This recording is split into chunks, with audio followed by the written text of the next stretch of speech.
হচ্ছে active to passive.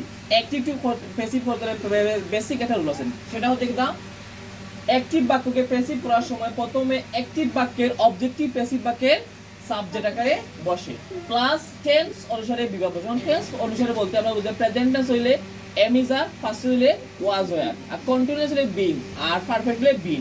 আর তারপর কি বলছে যে ভার্ব 3, ভার্বের আমরা জানি তিনটা ফর্ম আছে, একটা হচ্ছে প্রেজেন্ট, একটা হচ্ছে পাস্ট, একটা হচ্ছে পাস্ট পার্টিসিপল। দ্যাটস ওয়াই যখন আমরা আনতে পারি do, did, done, go and gone, তারপরে কি বসে লিঙ্কার হিসাবে বাই বসে, তারপরে বসে অ্যাক্টিভ বাক্যের সাবজেক্টিভ প্যাসিভ বাক্যের অবজেক্ট আকারে।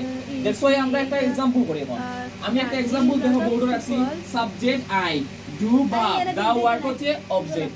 এই বাক্যটারে যে আমরা প্যাসিভ করি, তখন এই বাক্য অ্যাক্টিভ হইলো কিভাবে, যে বাক্যের সাবজেক্টটা সক্রিয় তার মানে অ্যাক্টিভ বাক্য। আমি এই জায়গা দিয়ে আই ডু দা ওয়ার্ক, আমি কাজটি করি, মানে আমার কাজ আমি করি। দ্যাটস ওয়াই বাক্যটা হচ্ছে অ্যাক্টিভ, এটারে প্যাসিভ করতে হবে। ফার্স্ট অফ অল প্যাসিভ করতে হলে আমরা অবজেক্টটা পাকা লাগবো। আমি দেখি এটা সাবজেক্ট, ডু হলো ভার্ব, আর অবজেক্ট হলো দা ওয়ার্ক। দ্যাটস ওয়াই আমরা প্রথমে দা ওয়ার্ক চলে আসবে বাক্যে, প্রথমে প্যাসিভ বাক্যে দা ওয়ার্ক। তারপর কি যে টেন্স অনুসারে বিভাগ, এই জায়গায় আমরা ডু দিকে লক্ষ্য করি, ভার্বটা হচ্ছে প্রেজেন্ট টেন্স। দ্যাটস ওয়াই আমরা বিভাগ আছে প্রেজেন্ট ইন্ডিভিজুয়াল তিনটা, এম, ইজ, আর। এই জায়গায় দেখা যায় সাবজেক্ট তারপর সিঙ্গুলার, সাবজেক্ট তারপর সিঙ্গুলার তাহলে বিভাগ আসে ইজ, তার সাথে আমরা ইজ চলে আসবে, আর আইর সাথে এম আসে।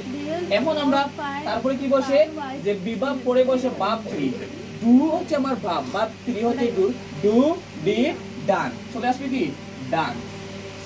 তারপরে লিঙ্কার কি বাই, তারপর অ্যাক্টিভ বাক্যের সাবজেক্টটা প্যাসিভ বাক্যের অবজেক্ট আকারে চলে বসে যায়। তাহলে অ্যাক্টিভের সাবজেক্টে আই, আই অবজেক্টটা কিন্তু আমরা জানি মি, দ্যাটস ওয়াই মি।